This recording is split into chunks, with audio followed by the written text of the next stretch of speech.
हल्ला झालाय. मी माहिती घेऊन बोलतो त्या विषयावर. सर, रामदास कदम का बयान आया कि हमें बीजेपी से कहेंगे कि हमें 100 सीटें दी जाए और उसमें से 90 हम जीत के आएंगे. कल उनका फाउंडेशन इसके साथ जोड़ थी कि अजित पवार की एंट्री लेट होती तो उनको फायदा कुछ खास होगा तो मुझे बताइए. सर, नीट के एग्जाम के बाद अब नेक्स्ट एग्जाम जो है उस पर बवाल हो गया है. सरकार ने कैंसिल कर दिया है. 9 लाख से ज्यादा स्टूडेंट्स की. हमारे प्रधानमंत्री हमेशा मन की बात करते हैं, उसमें परीक्षा पे भी चर्चा करते हैं,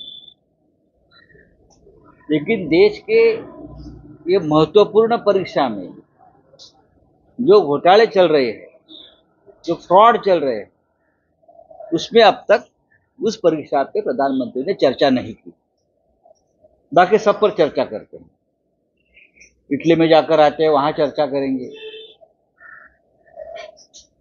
राजनीति करेंगे, लेकिन लाखों युवाओं का जो भविष्य है, हाँ, जो संकट में है, चाहे नीट हो, चाहे नेट हो, चाहे और हो, सिर्फ रेडियो पे परीक्षा पे चर्चा करने से युवाओं का भविष्य ठीक नहीं रहेगा. बात करिए ना. बात करने से क्यों आप कतराते? पूरे देश में एक प्रकार से जो कंफ्यूजन हुआ है युवाओं के भविष्य के बारे में, उस बारे में अगर प्रधानमंत्री से हम सवाल नहीं पूछेंगे तो किनसे सवाल पूछे? परीक्षा पे चर्चा होनी चाहिए.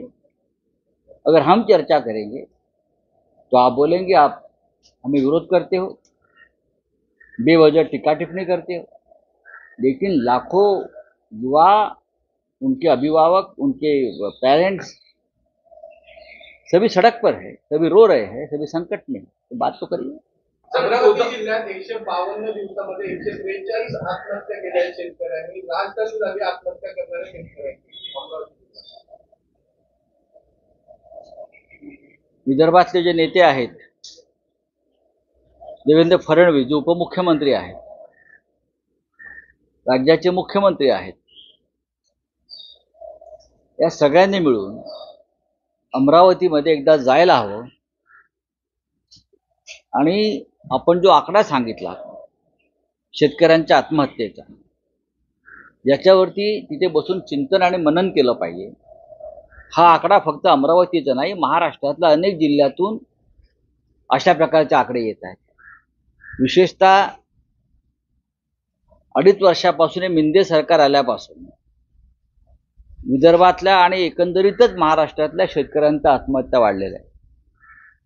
त्याच्यावरती कधी आपण मुख्यमंत्र्यांना, उपमुख्यमंत्र्यांना बोलताना, काही कारवाई करताना पाहिलंय का? अजिबात नाही. त्यांना 188 जागा जिंकायच्या आहेत, त्याच्यावर बोलतात. ते मतांची आकडेवारी काढत बसले आहेत, कोणाला किती टक्के मतं मिळाली आहेत, स्ट्राईक रेट. पण या महाराष्ट्रामध्ये शेतकऱ्यांच्या आत्महत्येचा स्ट्राईक रेट वाढलेला आहे. त्याच्यावरती जर फडणवीस, शिंदे, अजित पवार, सध्याचे देशाचे कृषी मंत्री शिवराज सिंग चौहान यांना या आत्महत्येच्या वाढलेल्या स्ट्राईक रेटविषयी चिंता दिसत नाही मला. महाराष्ट्र हे अमरावती नाही तर महाराष्ट्र आत्महत्यांचे केंद्र झाले शेतकऱ्यांच्या. आणि का केंद्र सरकार राज्यावरती का सूड घेतंय का? की महाराष्ट्र सरकारनं मोदींच्या पराभवात हातभार लावला.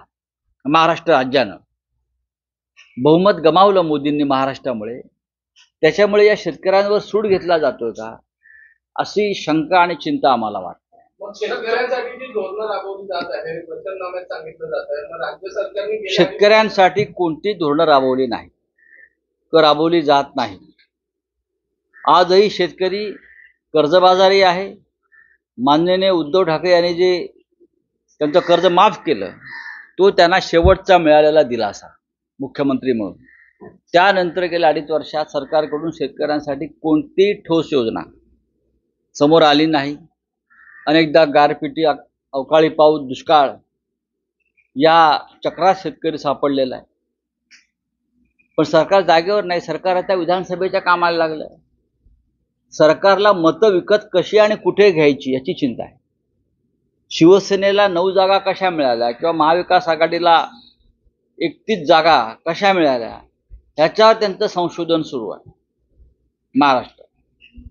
पण अमरावतीसारख्या ठिकाणी महत्त्वाच्या त्या जिल्ह्यात इतक्या मोठ्या प्रमाणात शेतकरी आत्महत्या करतो याच्यावर त्यांचं कोणतेही भाष्य मला दिसलं नाही. तर शिखर ठाकरेंनी चॅलेंज दिया है बँकेच्या घोटाळ्याप्रकरणी विवेकारूपाला केल्यामुळे न्यायालयाने संताप व्यक्त केला. अशा अनेक प्रकरणामध्ये वेळ काढूपणा आहे ना. फक्त शिखर बँक घोटाळा आहे का? एकनाथ शिंदे यांच्याबरोबर जे आमदार आणि खासदार गेलेले आहेत त्यांची अनेक प्रकरणं ही टेबलावरच पडून आहेत. त्यांच्या बाबतीत क्लोजर रिपोर्ट बरं का किंवा धीम्या गतीनं तपास हे धोरण सुरूच आहे. त्याच्यावरती कोणी काय बोलणार आहे का? महाराष्ट्रातलं सरकार हे ईडी सीबीआय इन्कम टॅक्सच्या धाकानंच पाडलं आणि त्या सगळ्यांच्या फायली आजही अनिर्णित अवस्थेमध्ये पडून असतील तर त्यालाही जबाबदार न्यायालय, तपास यंत्रणा आणि राज्यकर्ते. सर, उद्धव ठाकरे ने कल प्रधानमंत्री को चैलेंज दिया कि अभी से ही असेंबली चुनाव की तैयारी करते हैं, कैंपेन शुरू करते हैं और दूसरी बात कि जो ओरिजिनल सिंबल है उस पर चुनाव नहीं लड़े और प्रधानमंत्री क्या आंध्र प्रदेश में जाके जो चंद्रबाबू नायडू का मैनिफेस्टो है उसके बारे में कहेंगे, वो चीज पूरी करेंगे. कल शिवसेना का स्थापना दिन था और शिवसेना पार्टी चीफ उद्धव ठाकरे जी ने जरूर एक चैलेंज प्रधानमंत्री मोदी जी को दिया है. ये चैलेंज इसलिए है कि शिवसेना हमारे पास से सब कुछ छीन लिया, पार्टी का नाम, पार्टी का सिंबल, सब कुछ छीन लिया, हमारे एमएलए, हमारे एमपी. फिर भी शिवसेना ने संघर्ष किया और महाराष्ट्र में 9 सांसद जीत कर लेके आए. अगर हमारे पास हमारा सिंबल रहता, पार्टी का नाम रहता, तो शिवसेना अपने अकेले दम पर 20 या 22 सांसद जीत कर लेके आए.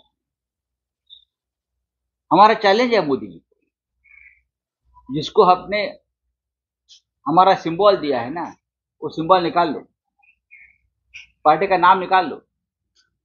उनको बोलो अपनी खुद की पार्टी, खुद के सिंबल पर चुनाव लड़िए और फिर महाराष्ट्र में आइए, फिर हम दिखाएंगे.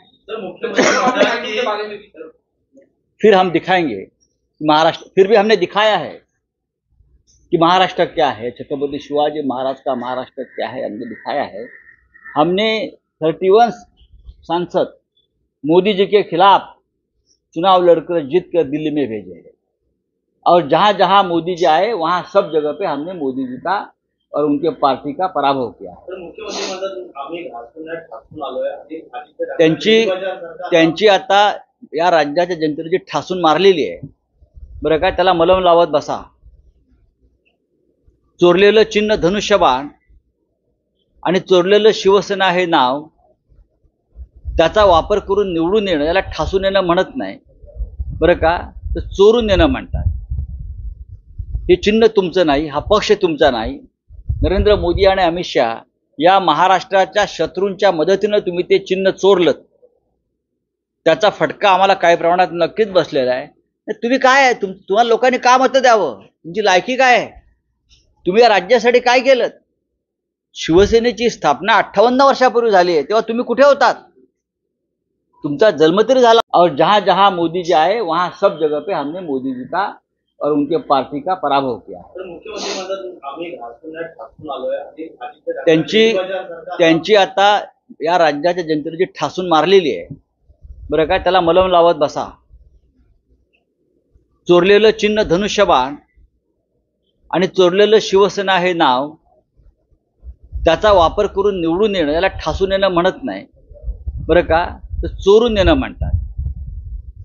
हे चिन्ह तुमचं नाही, हा पक्ष तुमचा नाही. नरेंद्र मोदी आणि अमित शहा या महाराष्ट्राच्या शत्रूंच्या मदतीनं तुम्ही ते चिन्ह चोरलं, त्याचा फटका आम्हाला काही प्रमाणात नक्कीच बसलेला आहे. तुम्ही काय आहे, तुम्हाला लोकांनी का मतं द्यावं, तुमची लायकी काय आहे, तुम्ही या राज्यासाठी काय केलं. शिवसेनेची स्थापना 58 वर्षापूर्वी झाली आहे, तेव्हा तुम्ही कुठे होतात. तुमचा जन्म तरी झाला होता का. कोणत्या लढ्यात, कोणत्या आंदोलनात तुम्ही होता शिवसेनेच्या, मला सांगा. तुम्ही फक्त टेंडर आंदोलनामध्ये होता. तुम्ही ठेकेदारांसाठीच्या फायद्याच्या आंदोलनामध्ये होतात. त्याच्यामुळे तुम्ही तुमच्या देवघरामध्ये मोदी, शहा आणि निवडणूक आयोग यांच्या तसबिरी ठेवून त्याची पूजा करा. बाळासाहेब ठाकरेंचा फोटो पुजण्याचा तुम्हाला अधिकार नाही. ठासून बिसून काय नाही, तुमची ठासून मारली आहे आणि विधानसभेत ठासून मारू. धनुष्यबाण पेरण्याची ताकद त्यांच्या मनगटात नाहीये, म्हणून धनुष्यबाणाला जास्त धनुष्यबाण जे चोरलेलं तुम्ही घेऊन फिरताय ना, ते परत करा आणि मग निवडणूक लढा, हिंमत असेल तर. त्यांचं असं म्हणणं की काँग्रेसच्या मतावर आपल्या पक्षाला चांगलं यश मिळालं. बरं, मग काय तुम्ही स्वतंत्रपणे लढलात का? तुम्ही स्वतंत्रपणे लढलात का हिमतीवर? मी म्हणतो ना, धनुष्यबाण बाजूला ठेवा चोरलेला. धनुष्यबाण बाजूला ठेवा चोरलेला पक्ष बाळासाहेब ठाकरेंचा, उद्धव ठाकरेंचा, चोरलेलं चिन्ह हे चोर तर चोर वर शिरजोर. बरं का, चोर तर चोर वर शिरजोर. हिंमत असेल तर तुमचा पक्ष स्वतंत्र स्थापन करा, तुमचं चिन्ह घ्या. जे राज ठाकरे असतील, त्या काळात नारायण राणे असतील, त्यांनी स्वतंत्रपणे पक्ष स्थापन केले.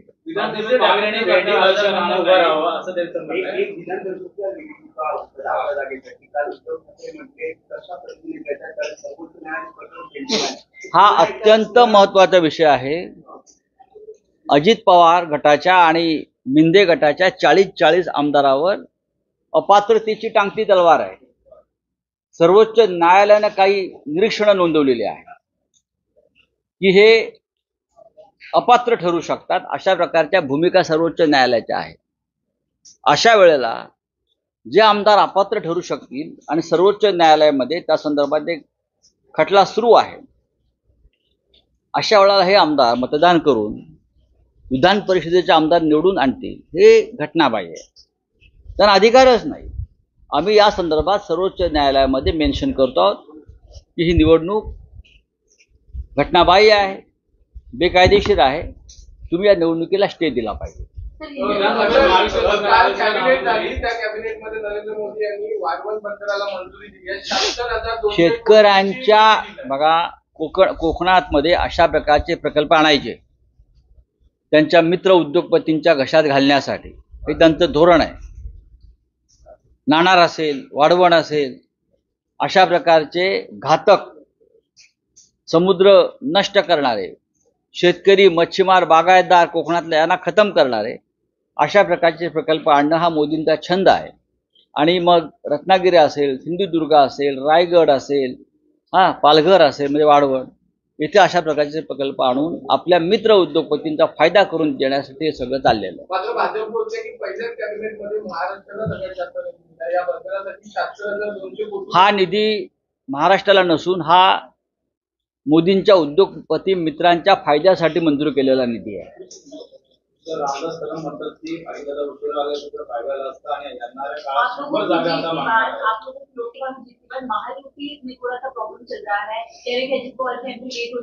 ठीक है, वो उनका देखेंगे, हम उनके ऊपर क्यों बात करें.